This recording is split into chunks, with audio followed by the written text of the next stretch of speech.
Très heureuse de retrouver Tristan Atmania, défenseur infatigable, inlassable et efficace de l'entente franco-allemande concrètement à travers l'enseignement des langues sur le territoire du Grand Est.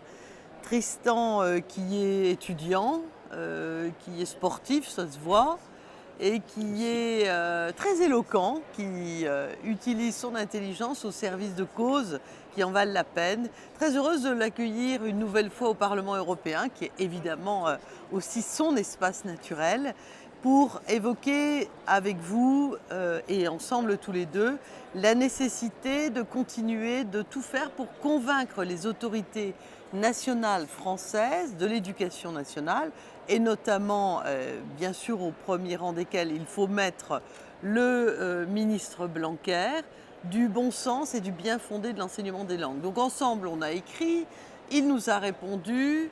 Il nous a répondu d'une manière intéressante, mais qui ne va pas assez loin à nos yeux. Alors Tristan, est-ce que vous pouvez nous réexpliquer, enfin bien redire le sens de cette action? Bien sûr, alors tout d'abord Nathalie Grisbeck, je voulais vous remercier de votre accueil toujours chaleureux ici au Parlement européen, des actions que vous menez avec nous, puisque la dynamique n'est pas nouvelle, la dynamique elle date de 2015, quand nous avions engagé finalement la défense des classes bilingues au moment où la prédécesseur du ministre Blanquer, Najat Vallaud-Belkacem, avait souhaité donc supprimer les classes bilingues. Nous avions trouvé que c'était un non-sens. Pourquoi? Parce que les élèves des classes bilingues sont des élèves qui réussissent mieux en moyenne que les élèves qui sont dans des dispositifs d'apprentissage des langues classiques. En dehors de ça, il y avait finalement, par rapport à l'allemand, et qui est finalement cette langue du voisin, un intérêt particulier qu'il fallait développer. Donc nous avons monté une initiative à l'époque avec votre collègue également, Jo Leinen, député allemand SPD, donc socialiste. Autant dire que la dynamique est tout à fait transpartisane. On n'est pas ici dans une défense de clochers ou de dynamique ou de questions qui sont de la politique politicienne. On est dans la défense de l'intérêt général. Et dans cette démarche, les jeunes et les parlementaires sont unis pour faire avancer l'apprentissage des langues et en particulier l'apprentissage de cette langue qui est l'allemand, donc langue du voisin.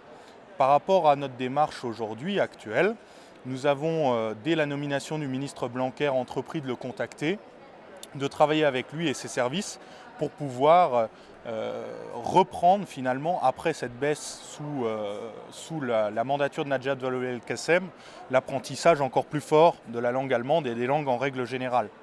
Le ministre nous a répondu, nous a donné des éléments chiffrés par rapport aux réouvertures de classes bilingues depuis l'année scolaire 2016-2017. Nous souhaitons aujourd'hui que plusieurs dispositifs puissent se greffer à celui des classes bilingues, notamment le dispositif des classes biculturelles, Oui.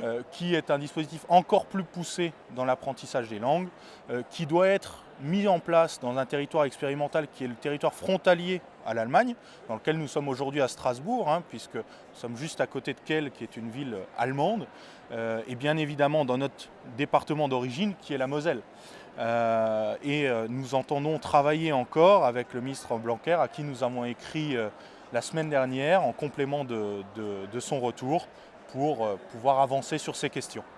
C'est vrai, et moi j'essaie même assez souvent de dire que nous ne sommes pas dans un espace transfrontalier, mais que nous sommes dans un espace européen, puisque les frontières se sont estompées, qu'il n'y a plus de frontières, et donc que cette logique, elle est d'autant plus forte que l'espace est profondément européen.